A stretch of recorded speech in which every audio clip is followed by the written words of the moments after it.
පිංගතුනි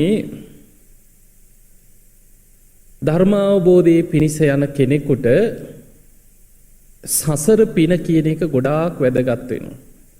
සංසාරිකව නිවන අරමුණු කරගෙන පින කරලා තියෙන්නට ඕන. ඒකට ධර්මයේ කියන්නේ පුබ්බේච කත පුඤ්ඤතා, පෙර පින් ඇති බව. ඒ පෙර පින කියන එක බුදුහාමුදුරන්ගේ බුදු ඇසට පේන්නේ ඔබ අහලා ඇති සාරිපුත්ත හාමුදුරන්ටවත් නැහැ ඉන්ද්‍රිය පරව පරියත්තේ ඥානෙ. කෙනෙකුගේ ධර්ම අවබෝධ කිරීමේ කුසලතාවේ දකින්න පුළුවන් බුදු කෙනෙකුට. එතකොට සසර නිවන අරමුණු කරගෙන පින් කරගත්ත කෙනෙක් හිටියොත් එයා කොහේ හිටියත් යොදුන් ගානක් ඈතින් හිටියත් බුදුරජාන් වහන්සේ උපමාවක් කියනවා මහණෙනි හිමාල පර්වතයේ යොදුන් ගානක් ඈතට පේනවා කියනවා. ඒ වගේ තමයි කියනවා සසර පින තියෙන කෙනා බුදු ඇසට අරමුණු වෙන්නේ වගේ කියන. නිවන අරමුණු කරගෙන සසර පින් කරගත්තේ නැති කෙනා අන්ධකාරේ කකුල් දෙක ළඟ වැටිච්ච ඊතලේ වගේ කියන. පෑගුණත් පේන්නේ. හොයන්න බෑ. ලීයක් කියලා හිතෙන්නේ. එතකොට අපිට පේනවා සසර පින කියන එක ඊටාම වැදගත්. ඒ සසර පින තියෙන කෙනා සමහර වෙලාවට බුදුහාමුදුරුවෝ පහළ වෙච්ච කාලේ මිත්‍යා දෘෂ්ටිකෙක් වෙන්න පුළුවන්. එක්ක මිත්‍යා දෘෂ්ටික ආගමක් වැළඳගත්ත කෙනෙක් වෙන්න පුළුවන්. බුදුහාමුදුරුවෝ බලන්නේ යාගේ සසර පින. බුදුරජාන් වහන්සේ යා හොයාගෙන ගිහිල්ලා කොහොම හරි দমনය කළ ධර්මයට යොමු කරන.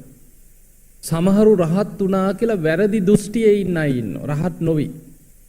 වැරදි මාර්ග අනුගමනය කළ මිත්‍යා දෘෂ්ටියක බැසගෙන ඉන්නවා.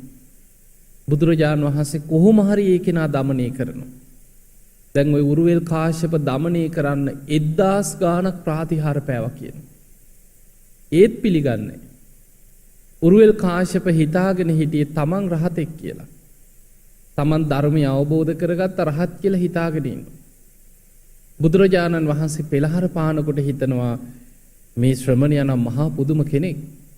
ඒ වුණාට ඉතින් මං වගේ රහතෙක් නෙමෙයි කියලා ආයි හිතනවා. මමනේ රහත් කියලා ආයි හිතනවා. බුදුරජාණන් වහන්සේ ওই විදිහට පෙළහර පාලා කොහොම හරි උරුවෙල් කාශ්‍යප দমনය කරා. ඒකට හේතුව පෙර සසරේ කරපු පින. පින්තුනි ඔය උරුවෙල් කාශ්‍යප, නදී කාශ්‍යප, ගයා කාශ්‍යප කියන තුන්දෙනා කල්ප 92කට පෙර පුස්ස කියලා බුදු කෙනෙක් ලෝකේ පහළ වුණා. ඒ බුදුරජාණන් වහන්සේගේ කාලේ ඒ රාජ්‍ය පාලනය කරේ මුළු දඹදිවම පාලනය කරේ එදත් බොහොම බල සම්පන්න අධිරාජ්‍යවරයෙක්. ඒ රජුරුවන්ගේ රාජකුමාරවරු 3 දෙනෙක් හිටියා. පුත්තු 3 දෙනෙක්. වැඩිමහල් රාජකුමාරයාට විශාල ප්‍රදේශයක් පාලනය කරන්න පැවරුවා. එයාට හිතයිසි අමාත්‍යවරු 500ක් හිටියා. දෙවනි රාජකුමාරයාට තවත් ප්‍රදේශයක් පවර්ලා තිබ්බා. එයාට රාජකුමාරවරු 300ක් හිටියා. අමාත්‍යවරු. බාලම කෙනාට 200ක පිරිසක් හිටියා. එයාටත් ප්‍රදේශයක් පවර්ලා තිබ්බා. එතකොට මේ රාජකුමාරවරු 3 දෙනාගේ ප්‍රදේශ පාලනයට උදව් කරපු අමාත්‍යවරු ඔක්කොම 1000ක් හිටියා. ඔය 3 දෙනා ඒ කාලේ මේ රජුරෝ පුදුම සද්ධාවන්තයි. පුස්ස බුදුහාමුදුරුවෝ පහළ වෙලා වැඩ ඉන්නකොට රජුරෝ කාටවත් දානයක් දෙන්නවත් දෙන්නේ නැහැ. රාජ්‍ය අනුග්‍රහයෙන් බුදුහාමුදුරුවෝ වඩින්නේ යම් තැනකද රජුරෝම දානි සෝදානම් කරලා රජුරෝ දන් දෙනවා. මිනිස්සුන්ට කියනවා මං දන් දෙන්නේ මේ නගර වාසීන් රාජ භාණ්ඩාගාරයට ගෙවන බදු මුදල්. ඒ නිසා හැමෝටම පින් සිද්ධ වෙනවා. දානි දුන්නත් නැතත් නුඹලා අනුමෝදන් වෙන්න මම පින්කම් කරනවා කියලා රජුරුවම පින්කම් කරනවා. රාජ කුමාරවරු 3 දෙනා දවසක් පිය රජුරුව ළඟට ඇවිල්ලා කිව්වා පිය රජතුමනි අනේ අපිටත් පිනක් කරගන්න අවස්ථාවක් දෙන්න කිව්වා. අපිටත් බුද්ධ ප්‍රමුඛ සංඝයාට දන් දෙන්න අවස්ථාවක් දෙන්න කිව්වා. එතකොට රජුරුව කිව්වා දරුවනි දැන් මං වයසයි. මම මැරුණට පස්සේ උඹලා පින්කම් කරන්න කිව්වා. එතකොට දරුවෝ 3 දෙනා කිව්වා නේ රජතුමනි රජුරුව ඉස්සර වෙයිද අපි ඉස්සර වෙයිද කවුද දන්නේ? මරණයට වයස ભેදයක් නැහැ කිව්වා. ඊට පස්සේ පිය රජුරුව හිතුවා ඒකත් ඇත්ත. මේ දරුවන්ගේ ඉල්ලීම සාධාරණයි. ඊට පස්සේ කිව්වා එහෙමනම් මාසේ බැගින් දරුවෝ 3 දෙනාට මාස 3ක් වෙන් කරලා දෙන්නම් දම් පින්කම් කරන්න. කැමති මාස 3ක් ඉල්ලන්න කිව්වා අවුරුද්දේ. රාජ කුමාරවරු 3 දෙනාම එකතු වෙලා සාකච්ඡා කරලා කිව්වා එහෙමනම් මේවර එළඹෙන වස් මාස 3ම අපිට දෙන්න කිව්වා. අපි 3 දෙනා එකතු වෙලා බුද්ධ ප්‍රමුඛ සංඝයාට වස් ආරාධනයක් කරලා ආරාමයක් කරවලා අපි වස් මාස 3ේම දම් පින්කම් කරනවා කියලා. ඒ රජුරු අවසර දුන්නා. මේ රාජකුමාරවරු 3 දෙනා තමන්ගේ රාජ්‍ය 3 මැද්දේ තිබ්බ ලස්සන දූපතක් වගේ තැන. එතන විශාල ඉඩමක් තියෙන ලස්සන තැන. එතන තමන්ගේ රාජ භාණ්ඩාගාර 3ේම මුදල් යොදවලා විශාල ආරාමයක් කෙරෙව්වා. බුද්ධ ප්‍රමුඛ සංඝයාට ආරාධනයක් කරා ස්වාමීනි මේ වස් කාලේ අපි ආරාමයක් හැදුවා ආරාමෙත් පිළිගෙන මේ වස් මාස 3 සංඝ පිරිස පිරිවරාගෙන ඇවිල්ලා මේ භූමියේ වස් සමාදන් වනසේක්වා. බුදුරජාන් වහන්සේ ආරාධනෙ පිළිගත්තා. පුස්ස බුදුහාමුදුරුවෝ දහස් ගණන් සංඝ පිරිස සමග ආරාමේ වස් කාලේ වස් සමාදන් වෙලා වැඩ හිටියා. රාජ කුමාරවරු කල්පනා කරා අපි කොච්චර අමාරුවෙන්ද මේ දානයක් දෙන්න අවස්ථාවක් ඉල්ලගත්තේ. රාජ්‍ය පාලනය හැමදාම කරනවා. පින්කමක් කරගන්න ලැබෙන්නේ කලාතුරකින්. බුද්ධ ප්‍රමුඛ සංඝයාට වස් ආරාධනා කරපු මේ පින්කමේ අපි රාජ්‍ය කටයුතු ඔහොමම වෙන කාට හරි පවරලා අපි 3 දෙනාම දසසිල් වෙලා මේ මාස 3 බුද්ධ ප්‍රමුඛ සංඝයාට උපස්ථාන කරමු කියෝ. රාජකුමාරවරු 3 දෙනාම වස් මාස 3 දසසිල් වුණා. අමාත්‍යවරුත් විටින් විට ඒකට උදව් උපකාර කරා.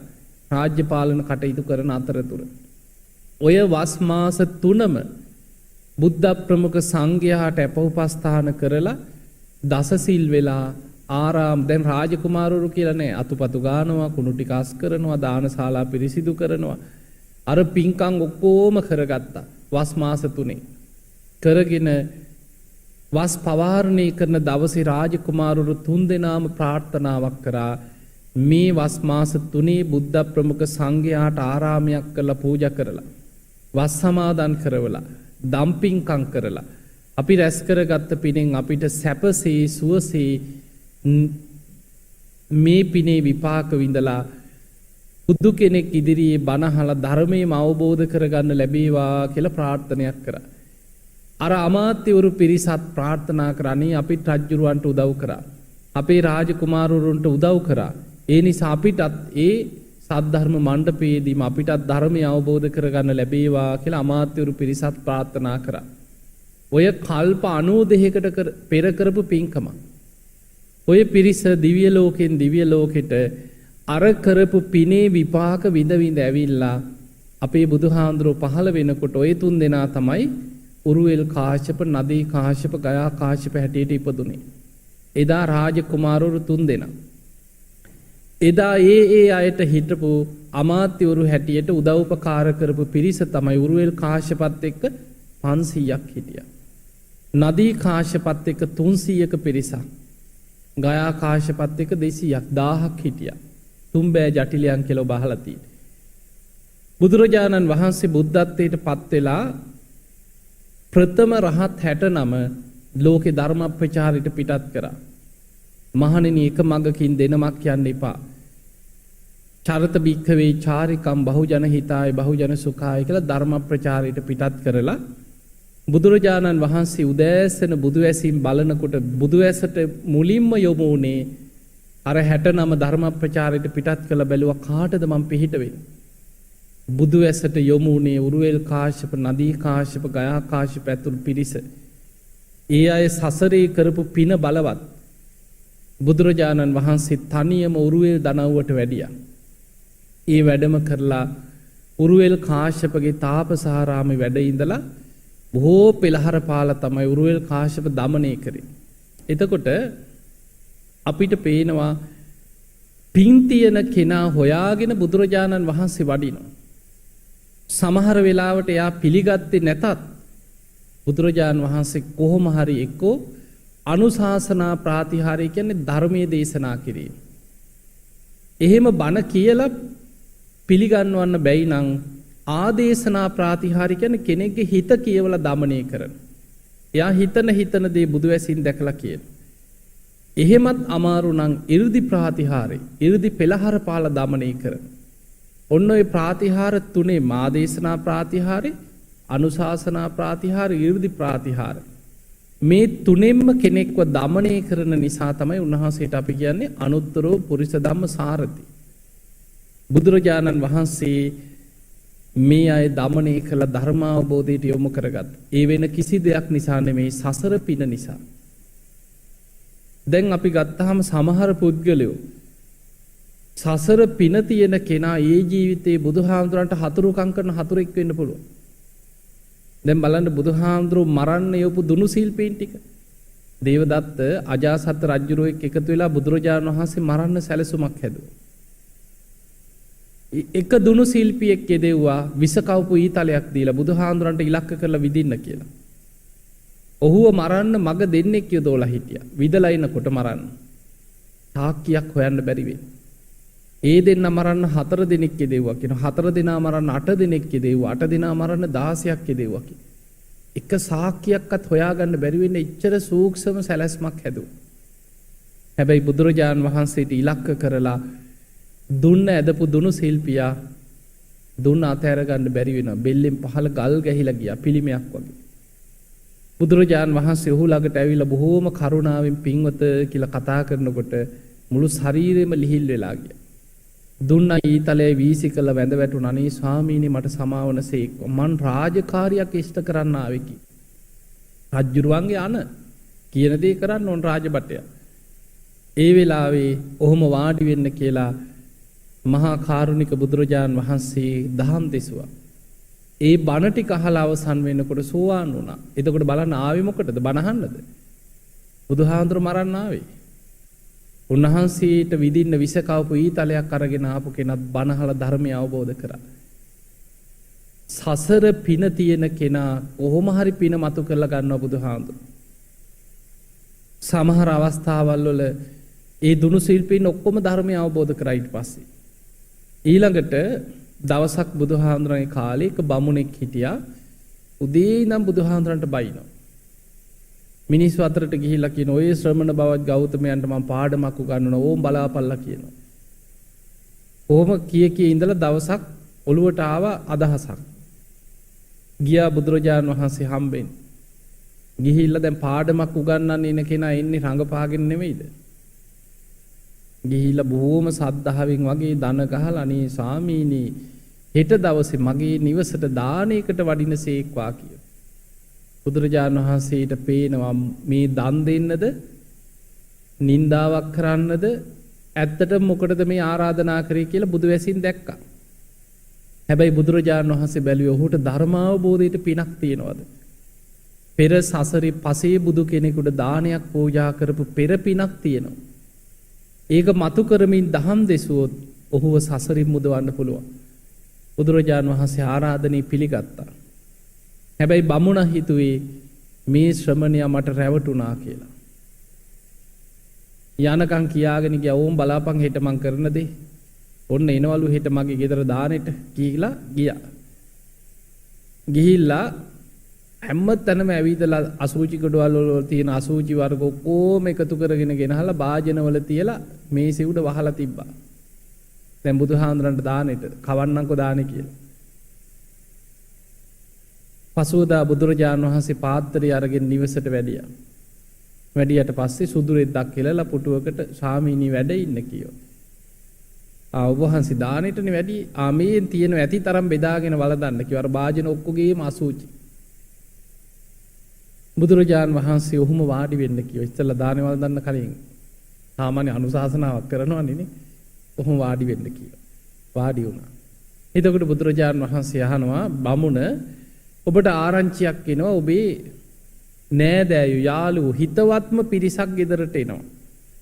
ඔබ මොකද කරන්න කියලා ඇහුවා. ස්වාමීනි මං ඉතින් හිතවත්ම නම් ළඟම නෑයෝ නම් අපි ඉතින් සංග්‍රහයක් එහෙම හදනවා කියලා. එතකොට බුදුරජාණන් වහන්සේ අහනවා බැරි වෙලාවත් ආවේ නැත්නම් ඇවිල්ලා සංග්‍රහය පිළිගන්නේ නැතුව මට ඉක්මනට යන්න ඕනේ කියලා ගියොත් එහෙම. එතකොට ඉතින් අපි වේදම් කළ හදපු දේවල් ඉතින් අපිම භුක්ති විඳිනවා කියලා. බුදුරජාණන් වහන්සේ වදාළ එහෙමනම් ඔබ වියදම් කළ මහන්සි වෙලා හදාගත්ත මේ සංග්‍රහය ඔබම භුක්ති විඳින්න කිව්වා. ලැජ්ජාවක් ඇති වුණා. බිම් බලාගෙන ඉඳලා අනේ ස්වාමීනි මට සමා වෙන්න කිව්වා. බුදුරජාණන් වහන්සේ පිළිවෙල කතාව කරමින් දහම් දෙසුවා. හිත එකඟ වුණා. සාමුක්ඛංසික දේශනාවෙන් චතුරාර්ය සත්‍ය මතු කරමින් දහම් දෙසුවා. ඒ දේශනාව අවසන් වෙනකොට එතනම මාර්ගඵල ලැබුවා. එතකොට අපිට පේනවා මේ බණ අහන්න ආරාධනා කරපු ගමනක්ද? නිවන් දකින්න හිතාගෙන ආරාධනා කරාද? නෑ. එහෙනම් එතන බලපෑව මොකද්ද? පෙර පින, සසර කරපු පින. සසරේ දම් පින්කම් කරලා නුවණ වඩලා ඒවට තමයි අපි ධර්මයේ කියන්නේ පාරමී ධර්ම කිය. සංසාරේ නිවන අරමුණු කරගෙන කරපු පින තියෙන්න ඕන. ඒකට ධර්මයේ කියන්නේ පුබ්බේච කත පුඤ්ඤතා පෙර පින් ඇති බව.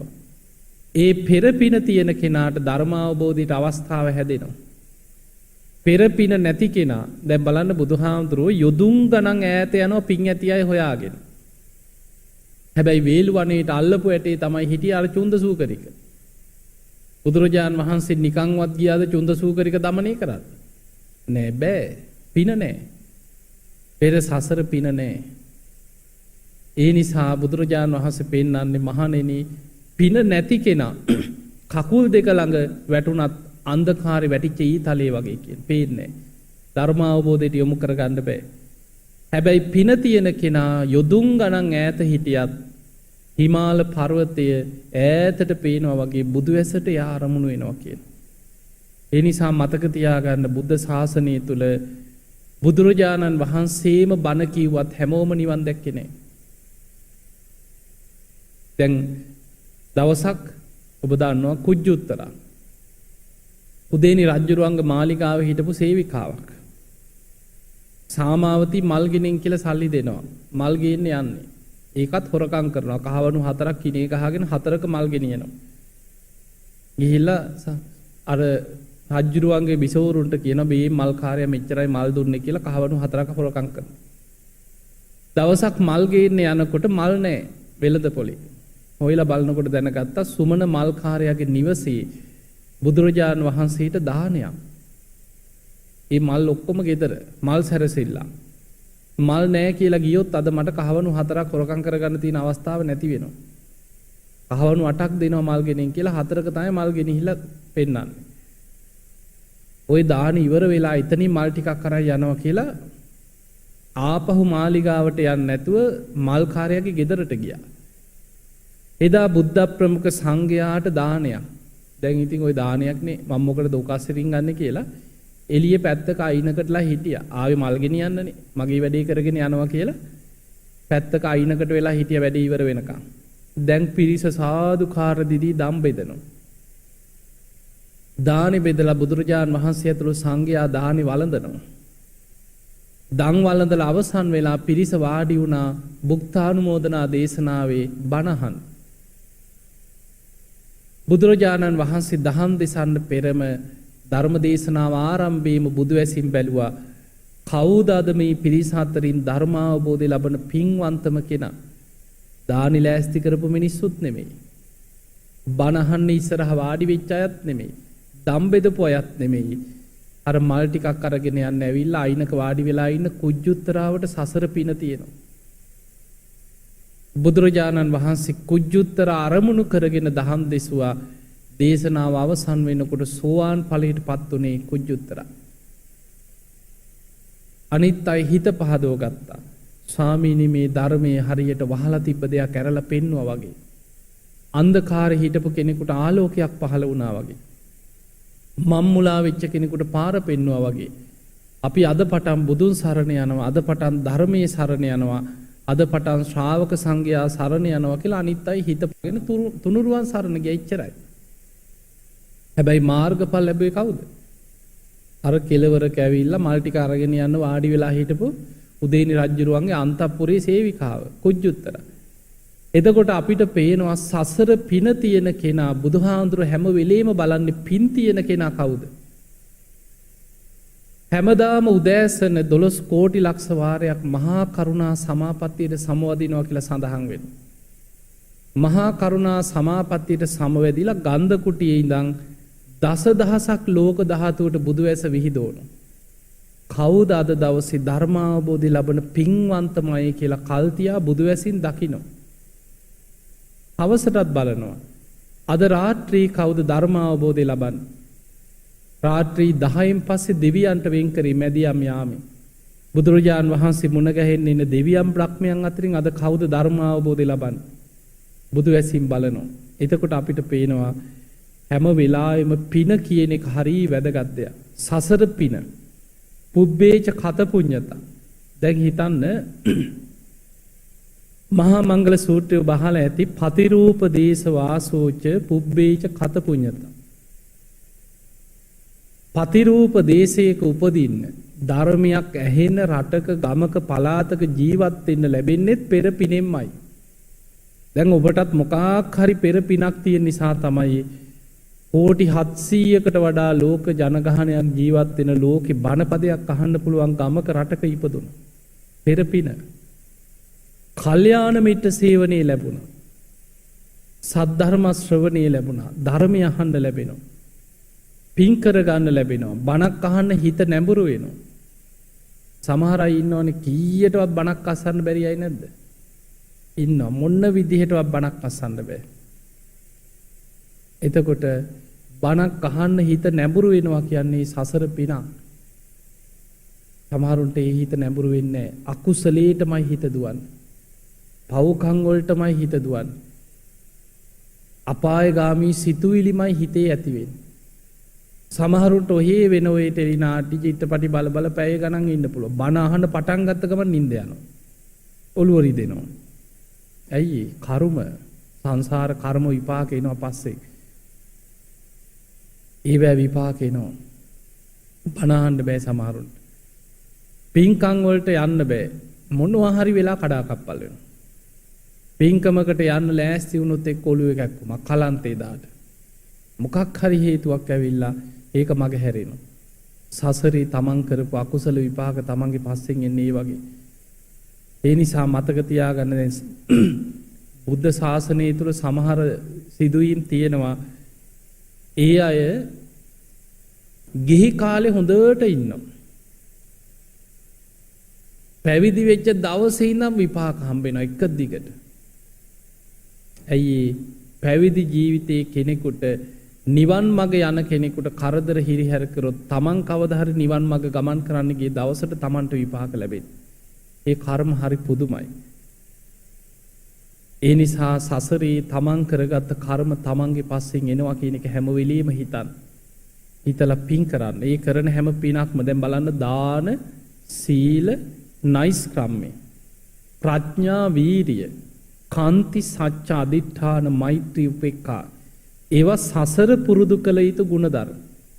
දැන් අපි දන්නේ නැති වුණාට ඔබත් මමත් අපි සසරේ ආපු පිරිසක්. එතකොට අපි සංසාරේ අරගෙන එන දේවල් තියෙනවා. ඒ සසර පුරුදු අපිට සංසාරේ අරගෙන යනවා. ඒවා තමයි පාරමී ධර්ම කියන්නේ. කුසල පුරුදු වගේම අකුසල පුරුදු සංසාරේ අපි අරගෙන යනවා. දැන් බලන්න ওই ජාතක කතා අහලා ඉතින් ජාතක පොතේ තියෙන සිදුවීම්. ඒ සිදුවීම් හැම එකම තියෙන්නේ ඔන්න බුදුරජාන් වහන්සේගේ කාලේ බුදුහාඳුර වැඩ ඉන්නකොට මොකාකෝ එක්කෝ හොඳ වැඩක් වෙන්න පුළුවන් වැරදි වැඩක් වෙන්න පුළුවන්. එවැනි සිදුවීමක් තුළ බුදුරජාන් වහන්සේ දේශනා කරන මහණෙනි මේ අද විතරක් නෙමෙයි ඒ කාලෙත් ඔහොම තමයි කියනවා. එතකොට භික්ෂුන් වහන්සේලා කියනවා අනේ ස්වාමීනි අතීත කතාව අපිට දේශනා කරනසේක්වා.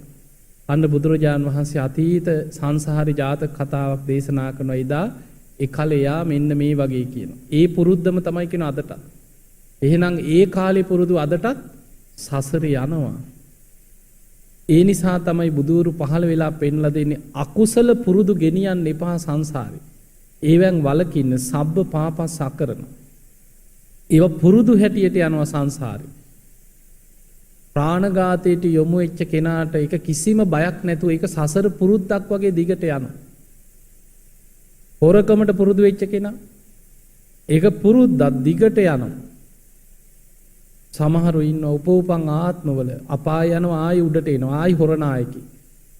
ආයි අකුසල් කරලා දුගතිය වැටිලා ආයි යන්තම් ඒක කර්මයේ ගෙවලා උඩට එනවා ආයි හොරෙක්. ඔය වගේ සසර පුරුදු යනවා දිගට. ඒ සංසාර පුරුදු වලින් වළකින්නත් දැඩි අදිෂ්ඨානයක් තුල වළකින්නට ඕන. මං කොහොම හරි මේක හදා ගන්නවා කියලා දැඩි අදිෂ්ඨානෙන් ජීවිතේ වෙනස් කර ගන්නවා. මහා පුරුෂයන්ට සසර වැරදිලා තියෙන මතක තියාගන්න. සාරිපුත්ත හාමුදුරුවෝ ගැන තියෙනවා බුදුරජාණන් වහන්සේ දේශනා කරනවා මහණෙනි මේ සාරිපුත්තයන් වහන්සේ සසර පුරුදු කරපු ගුණ 4ක් තියෙනවා කියනවා. එයින් එකක් ගැන තියෙනවා සාරිපුත්ත හාමුදුරුවෝ මේ බොහෝ කාලයකට පෙර කල්ප ගානකට පෙර සසරේ ඒකාත්මික චත්තපාණී කියලා රජ කෙනෙක්. මේ රජුරෝ හරිම ධාර්මිෂ්ඨයි. මේ පෙරුම් පුරන පිං ඇති රජුරෝනේ. ධාර්මිෂ්ඨයි. බොහොම ගුණ යහපත්. හැබැයි දුර්වලතාවය මොකද්ද? බේබද්දා. හැමදාම රැයට හොද්දට බොන්න ඕනේ. මස් ඕනේ කන්න. හොද්දට මස් බැදලා සුප් වලට එක එක විදියට මස් කන්න ඕනේ, බොන්න ඕනේ. රැයට බීලා බුදිය ගන්න. ඕක තමයි රජුරුවන්ගේ තිබ්බ එකම දුර්වලතාවය. ධාර්මිෂ්ඨ රජුරෝ, ගුණ යහපත් රජුරෝ. රටවැසියන්ට බොහොම ආදරෙයි. රජ්ජුරුවම ධර්මිෂ්ඨකම කොච්චරද කියන්නේ රජ්ජුරුවම නීතියක් පනවලා තියෙනවා මගේ රාජ්‍ය තුල පොයේ දවස්වලට මස් සතුන් මරන්න බෑ. පොයේ දවසට මස් නෑ කොහෙවත්. හැබැයි රජ්ජුරුවන්ට ඕනේ. රජ්ජුරුව මොකද කරන්නේ? අරක් කැමියා කලින් දවසේ ගෙනත් තියා ගන්න රජ්ජුරුවන්ට. පොයේ දවසට හදලා දෙන්න. ඒ වෙලද පොලේ නෑනේ. දවසක් පොයේ දවසේ දැන් හදන්න කියලා පොයට කලින් දවසේ ලොකු මස් කුට්ටියක් ගෙනහලා තියාගත්ත රජ්ජුරුවට හෙට පොය මස් නැහැ හදලා දෙන්න. රෑ බල්ලෙක් මේක ඇදගෙන ගිහිල්ලා. බැලින්නම් අරක් කැමිය මස් නැහැ. රජ්ජුරුව අරක් කැමිය දැනගත්ත අද නම් ඉවරයි. රජ්ජුරුව බීලා ආවට පස්සේ මස් නැති වුණොත් මට මැරුම් කන්න වෙනවා. දේවියට ගිහිල්ලා කිව්වා අනේ දේවිය අද නම් මං ඉවරයි මාව බේර ගන්න කිව්වා. දේවිය ඇහුවා මොකද? ඉවර අනේ අර මස් කුට්ටිය රජ්ජුරුවන්ට ගෙනාපු බල්ලා ඇදගෙන ගිහිල්ලා කිව්වා. මස් නැහැ කිව්වා. අද වෙළඳ පොලෙත් මස් නැහැ කිව්වා. දේවියට ඒ වෙලේ නුවණක් පහළ වුණා. දේවිය කිව්වා මෙහෙම කරමු කිව්වා. රජ්ජුරුවන්ට පොඩි පුත් කුමාරයෙක් තාම ඉපදිලා දවස් ගාණයි. හරි ආදරේ රජ්ජුරු. රාජ සභාවේ හිටියත් එනවා කෝ මගේ පුතා කියලා බලන්න පොඩි එකා තුරුල් කරගෙන ඉඳලා යනවා. දේවිය කිව්වා රජ්ජුරුව හරි ආදරේ මේ පුත් කුමාරයාට. ඔය බීලා ඇවිල්ලා මේසෙ උඩ කන්න වාඩි වෙනකොට මං දරුවා ගෙනහලා රජ්ජුරුවන්ගේ ඔඩොක්කුවට දෙන්නම්. රජ්ජුරුව ওই දරුවා තුරුල් කරගෙන දරුසෙනේ හසින් ওই තියෙන එකක් කාලා නිදාගනි සිහි කල්පනාවෙන් නෙමෙයිනේ කන්න එන්නේ. ඒ නිසා බොයි තියෙන දෙයක් රහට හදපන් කිව්වා. අරක් කැමිය හොඳයි දේවිය කියලා තියෙන දේවල් ටික දැන් මස් නැහැ අනිත් වෑංජන ටිකෙන් හොඳට කෑම හදලා මේසෙ උඩ තිබ්බ රජ්ජුරුවන්. රජ්ජුරුව දැන් හොඳටම බීලා වෙනදා වගේම වෙරි මතින් ආවා. ඇවිල්ලා මේසෙ වාඩි වෙනකොටම දේවිය මොකද කරේ? දරුවා තුරුල් කරගෙන ඇවිල්ලා රජතුමනි මේන් රජ්ජුරුවන්ගේ පුත් කුමාරයා කිව්වා අනේ දෙන්න කියලා ගත්ත ඔඩොක්කුවට. තියාගෙන දැන් දරුවත් ඔඩොක්කුවේ තියාගෙන පිඟාන අරගෙන දැන් අරක් කැමියා වෙවුල බෙදුවා. අනලා කටට තියෙනකොටම වෙරි මතින් මස් නැහැ මස් රහ නැහැ. කෝ මස් කියලා ඇහුවා. එහෙම දන ගහගත්තා.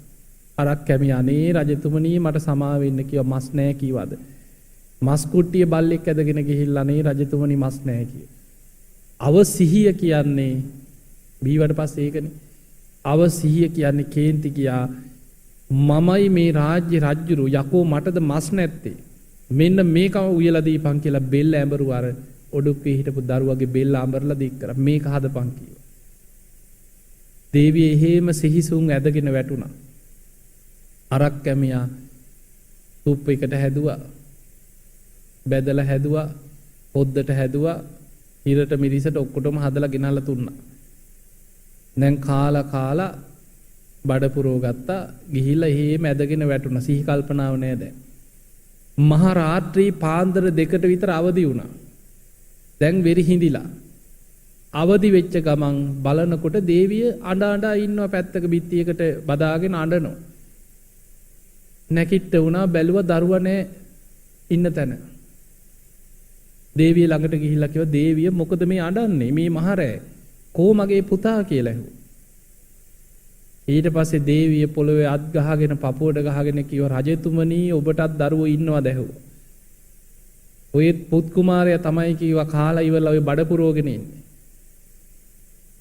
එදා බිම වැතිරිලා චත්තපාණි රජ්ජුරුව ඔළුව බිම ගහගෙන අඬලා දැඩි ප්‍රාර්ථනයක් කළා, දැඩිසේ අදිෂ්ඨානයක් කරගත්තා කියලා. විශාල ලැජ්ජාවක්, දුකක්, කම්පාවක් තමන්ගේ ජීවිතය ගැන ඇති වෙනවා. එදා දැඩි ප්‍රාර්ථනයක් කරනවා, මට සසරින් නිවන් දකින්නතේ කවමදාවත් මත්පැන් කටේවත් තියෙන සිතුවිල්ලක් ඇති නොවේවා කියන ප්‍රාර්ථනයක් කරා කියන. බුදුරජාණන් වහන්සේ වදාළ මහණෙනි, සාරිපුත්තයන් වහන්සේ ඒ කල්ප ගානකට පෙර කරපු ප්‍රාර්ථනාව නිවන් දකින්නකම් උපෝපං එක ආත්මිකවත් කවදාවත් මත්පැන් කටේ තියලා නැහැ කිය. එදා තමයි කියන මේ ප්‍රාර්ථනාව කරේ. එතකොට බලන්න, මේ වගේ සසරේ මහා පුරුෂයන්ටත් වැරදිච්ච අවස්ථා තියෙනවා. හැබැයි ඒවා නිවැරදි කරගෙන ධර්මයේ පැත්තට නැගිටිනවා. ඒ නිසා ජීවිතේ වරදින්න පුළුවන්. ඒ වරදිනකොට වැරදුනා කියලා වැරද්දක් හැටියට දකින්න. දැකලා දැඩි අදිෂ්ඨානෙන් මං ආයි නම් මේ වැරද්ද කරන්නේ නැහැ කියලා ධර්මයේ පැත්තට නැගිටින්න. එයාට ගමනක් තියෙනවා. හැදෙන්න බැරි කාටද? වැරද්දක් කරාට පස්සේ හිතනවා අච්චර පව්කාරයෝ යසාගේට ඉන්නේ, මං කරපුවාම මොකද? එයාට කවදාවත් වරදින් නැගී හිටින්න බෑ. එයා වැරද්දක් හැටියට දකින්නේ. එයා පව්කම සාධාරණීකරණය කර අකුසලයේම ඉල්ලිලා ඉන්න තාක්කල් එයාට ගැලවීමක් නැහැ. හැබැයි වරදක් වශයෙන් දැකලා ධර්මයට එනවා. ඒකට ධර්මය කියන්නේ ආයතින් සංවරී පිහිටනවා කියලා. එයාට ධර්මයේ කරා යන්න ක්‍රමී තියෙනවා. ආයතින් සංවරී පිහිටන්න ඕන. ඒකනේ දැන් අපි නැවත පන්සිල් ගන්න නැද්ද? ජීවිතේටම එකපාරද අපි පන්සිල් ගන්න? අපි නැවත පන්සිල් ගන්නවා. ඇයි? පංචශීලයේ අපිට දිවිහිමියෙන් හරියටම පිහිටන්නේ කවද්ද? සෝවාන් වෙච්ච දවසට. එයාට තමයි ආර්යකාන්ත සීලයක් පිහිටන්නේ. එතකන් අපි සීල් සමාදන් වුණාට බිඳෙන්න තියෙන අවස්ථාවල් වැඩි. අපි වැටි නැගිටිනවා වගේ යන ගමනක් තියෙන. ඒ නිසා දැන් උපසම්පදා වෙච්ච ස්වාමීන් වහන්සේලා බහලා ඇති ඇවැද්දෙසනවා. ඕය කර්ම කරනවා, විනය කර්ම කරනවා. ඒවට ධර්මයේ කියන්නේ ආයති සංවරයට එනවා. ආයමත් තමන්ගේ පුංචි වරද පවා බිය දකිමින් ඒක හදා ගන්නවා. ඒ නිසා හැම බුදු කෙනෙක්ම පහළ වෙලා අපිට පෙන්ලා දෙන්නේ සබ්බ පාපස්සකරන. සියලු පාපී අකුසල කර්ම වලින් වළකින්න. කුසලස් උපසම්පදා පුළුවන් තරම් පින් කරන්න, කුසල් වඩන්න. සචිත්ත පරියෝදපනම් තමන්ගේ හිත දමනය කරගන්න. ඒ තම් බුද්ධානුශාසන. මේක තමයි බුදුරජාණන් වහන්සේලාගේ අනුශාසනාව. මෙන්න මේ අනුශාසනාව ඔස්සේ ජීවිතේ පුරුදු කරගන්න දක්ෂ වුණොත් ඔබට ධර්මයේ කරා යන මගක් තියෙනවා. මේ අනුශාසනාව ඔස්සේ ටික හරි ජීවිතේ සකස් කරගන්න. නැත්නම් බණ නම් කොච්චරනම් අහනවදනේ? කොච්චර බණ තියනවද? බණ අහනවා, පින්කම් කරනවා, ගුණ ධර්ම පුරනවා.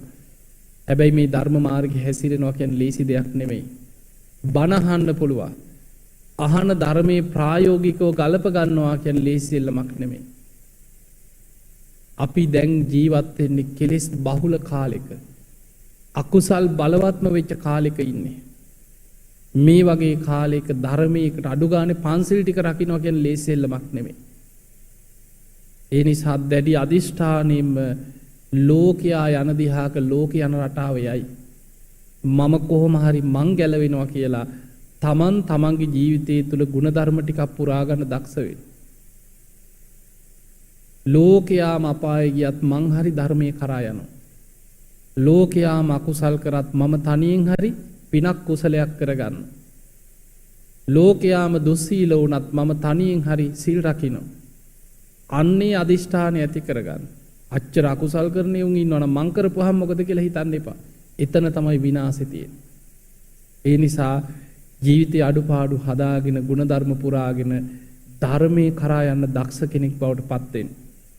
සද්ධාව ඇති කරගන්න, නිතර තුනුරුවන් ගුණ හිතන්න, සිල්වත් වෙන්න. දහම් දැනුම ඇති කරගන්න, නිතර බණ අහන්න. හොඳ දහම් දැනුමක් තියෙන කෙනා ජීවිතේ හැම ප්‍රශ්නයකදීම ධර්මයෙන් විසඳුමක් හොයා ගන්නවා. ඒකට හොඳ දහම් දැනුමක් තියෙන්න ඕන. ධර්මයේ දන්න කෙනා රවට්ටන්න බෑ. නොමග යවන්න බෑ. අමාරුවේ දාන්න බෑ. එයා ධර්මයේ තුලින් ගලපලා බලන. එන හැම ප්‍රශ්නයක්ම ධර්මයේ තුලින් විසඳුමක් හොයනවා එයා. එහෙම හොයාගෙන එයා ධර්මයේ කරා යනවා. ඒ නිසා ජීවිතයේ හැම ප්‍රශ්නයකටම හැම ගැටලුමකටම ධර්මයෙන් විසඳුමක් හොයන්න. යමක් කරනකොට හිතන්න මේක මට යහපත පිණිස පවතිනවද? ධර්මයට එකඟද?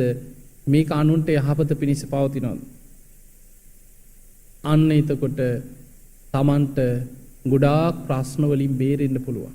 සද්ධාව දියුණු කරගන්න, සිල් රකින්න, දහම් දැනුම, සුතවත් භාවය. හතරවෙනි එක තමයි ඔබේ ශක්ති පමණින් පින් කරන්න. ත්‍යාග සම්පත්තිය. ඊළඟට අනුන්ට උදව් උපකාර කරන්න. ওই විදිහට ඔබේ ජීවිතය තුළ පින්කම් කරගෙන ගුණධර්ම පුරාගෙන ටික ධර්මයේ කරා ජීවිතේ ගොඩනගා ගත්තොත් මේ ලැබිච්ච මනුස්ස ජීවිතෙන් ප්‍රයෝජනයක් ගන්න පුළුවන්. ඔබ බලන්නකො මේ මනුස්ස ජීවිත ගත කරලා බණ අහලා ගුණධර්ම පුරාගෙන හිටපු අයගේ අඩුම ගානේ සුගතිය ගියා කියලාවත් අපිට නිකන් ආපස්සට බලලා කීයෙන් කී දෙනෙක් ගැන විශ්වාසයක් ඇති කරගන්න පුළුවන්ද කියලා බලන්න. බොහෝ දුරට නෑ. ජීවිතේ සාර්ථකයි කියලා අපි දකින්නේ ඉගෙනගෙන ඇති, හොඳ උපාධි අරගෙන ඇති, රස්සාවල් කරලා ඇති, විවාහ වෙලා දරුවෝ හදලා යුතුයකම් ඉෂ්ට කරලා ඇති, දියුණු වෙලා ඇති. හැබැයි එතනින් සුගතිය කියන්න බෑ. ධර්මයක් නැතුව ජීවත් වුණොත් ওই ටිකත් එක්ක මරණින් මත්තේ අපාය. යුතුයකම් ඉෂ්ට කරා කියලා සුගතිය ලැබෙන්නේ නෑ. ගෙවල් හැදුවා කියලා සුගතියට යන්න බෑ මරණින් මත්තේ. ඉගෙන ගත්ත උපාධි ගැහුවා කියලා සුගතියට යන්න බෑ. මරණින් මත්තේ දුගතියකට යන විදිහට නම් ජීවිතේ සද්ධාව පුරුදු කරලා නැත්නම්, හොඳට සිල් ගුණ දහම් පුරුදු කරලා නැත්නම්, දහම් දැනුම බණ අහලා ගුණ ධර්ම තුල ධර්මයේ පුරුදු කරගෙන නැත්නම්, කෙලෙස් යටපත් කරලා අකුසල් ප්‍රහාණය කළ කුසල් දියුණු කරගන්න විදිහට හිත වඩලා නැත්නම්, බණ භාවනාවක හිත දමනය කරලා නැත්නම්, කරපු පිනක් හිතට බලවත් කරගෙන අකුසලයක් යටපත් කරන ක්‍රමයේ දන්නේ නැත්නම් ආයි සුගතිය කියන්නේ කලීසි නෑ. ඒ නිසා බුදුරජාන් වහන්සේ පෙන්වුවේ මේච්චර වටින මනුස්ස ජීවිතයක් ලැබිලා මේ මනුස්ස ජීවිතෙන් පහළට වැටුනොත් ආයිතින් උඩට එනවා කියන්නේ කන කැස් බෑ වියසිදුරෙන් අහස දකිනා වගේ කියන්නේ. ඒ නිසා හැම වෙලාවෙම ඔබ ගැන ඔබ හිතන්න. කවුරුත් නෑ ඔබ බේරගන්න. දුගතියකට වැටුනොත් දරුවන්ට පුළුවන් ද බේරන්න? දෙමව්පියන්ට නෑදෑයන්ට පුළුවන් මේ අපේ කෙනාට එහෙම පුළුවන් ද අපේ පරම්පරාවේ උන්ට අපාය යන්න කියලා නවත්තන්න පුළුවන්? එහෙම බෑ. ඒ නිසා තමන් උත්සාහයෙන් වීරියෙන් ධර්මයේ දියුණු කරගත්තොත් තමන් බේරෙනවා. ගුණ ධර්ම පුරන්, සීල් රකින්, සද්ධාදී ගුණ ධර්ම දියුණු කරගෙන ධර්මයේ දියුණු කරගන්න දක්ෂ කෙනෙක් බවට පත් වෙන්න. හැමෝම පින් කරන්නේ මතක තියාගන්න. සමහර වෙලාවට පවුලේ 10 දෙනෙක් ගත්තොත් 10 දෙනාම එකතු කරගෙන ධර්මයේ කරා යනවා කියන්නේ ලේසි දෙයක් නෙමෙයි. හැමෝම එක්ක අපාය යනවට වැඩිය තනියෙන් හරි ගැලවෙන එක හොඳ නැද්ද? ඈ? පිනක් කරගන්නකොට ධර්මයේ දියුණු කර සමහර වෙලාවට කෙනෙක් සීල් රකින්නකොට තව කෙනෙක් දොස් කියනවා. මොනවා හරි හිත කැඩෙනේවා කියනවා. හින් පාස් කරන්න පුළුවන්. බණ පොතක් කියවන්න ගත්ත ගම ඔකට දොස් කියන අය ඉන්න පුළුවන්. විහිළු තහළු කරන අය ඉන්න පුළුවන්. බණක් අහනකොට ඔකට මොනවා හරි කියන අය ඉන්න පුළුවන්. හැබැයි මතක තියාගන්න සත්පුරුෂය අසත්පුරුෂය අඳුනගන්න. ඒ අය සසරේ රැස් කරගත්ත දේවල් අරගෙන යාලා යන දිහා කියයි. මම කොහොම හරි ගුණධර්මයක් පුරාගෙන මම ගැලවෙනවා කියලා තමන් පිනක් කුසලයක් කරගන්න. සමහර අය පින්කම් කරන්නේ හරි බයෙන්. ඒවා සමහර ජීවිතවල තමන්ට තමන්ගේ සසර කර්මත් එක්ක ලැබෙන දේවල් වෙන්නත් පුළුවන්. ඒ නිසා ජීවිතේ පින් කරන්න, කුසල් වඩන්න, ගුණධර්ම පුරන්න, ධර්මයේ දියුණු කරගන්න දක්ෂ වෙන්න. ඉතින් එහෙමනම් ඔබ හැම දිනාටම මේ ලැබිච්ච මනුස්ස ජීවිතය අපිට දවසින් දවස, මොහොතින් මොහොත, ෂණයෙන් ෂණය මරණයට ලං වෙනවා. අපි දන්නේ නැහැ කවදා කොතන කොයි මොහොතේ අපේ හුස්ම ටික යනවද කියලා අපි දන්නේ නැහැ. අප්‍රමාදී වෙන්න. පෙර පින බලවත් වෙන්න ඕනේ. හැබැයි මතක තියාගන්න පෙර පින හැමදාම තියෙන්නේ ගෙවෙනවා. දැන් මොකක් හෝ පෙර පිනක් මත නම් අපිට අද මේ ටික ලැබුණේ. ඔය පෙර පිනේ කොච්චර ගෙවිලාද කියලා අපි තාම දන්නේ නැහැ. පින කියන්නේ විපාක දීලා අවසන් වෙනවා. දැන් අපි හිතමු පෙර පින. අද හොඳට ඉන්නවා. පෙර පිනක් නිසා අද ඇවිදගෙන යමල්ල බණක් තියනවා කියලා බොහොම සතුටෙන් බණ අහන්න ආවා. පින ගෙවිලා අවසන් වෙනකොට එක රැයෙන් ඔත්පල වෙන්න පුළුවන්. පින ගෙවිලා අවසන් වෙනකොට රෝද පුටුවට වැටෙන්න වැඩි වෙලාවක් යන්නේ නැහැ. උදේ බලනකොට ඔත්පල වෙලා. හොඳ කරගන්න බැරි ලෙඩක්. ජීවිතේ කඩා වැටෙන්න එක දවසයි එක පැයයි තප්පරින් ජීවිතේ කඩාගෙන වැටෙනවා. ඒ නිසා ධර්මයේ සිහි කරන්න අප්‍රමාදී වෙන්න. ඉතින් ඔබ හැම දිනාටම අප්‍රමාදීව පින් දහම් කුසල් දහම් දියුණු කරගෙන උතුම් වූ ධර්මයේ අවබෝධ කරගන්න වාසනාව ලැබේවා කියලා අපි ආශිර්වාද කරනවා.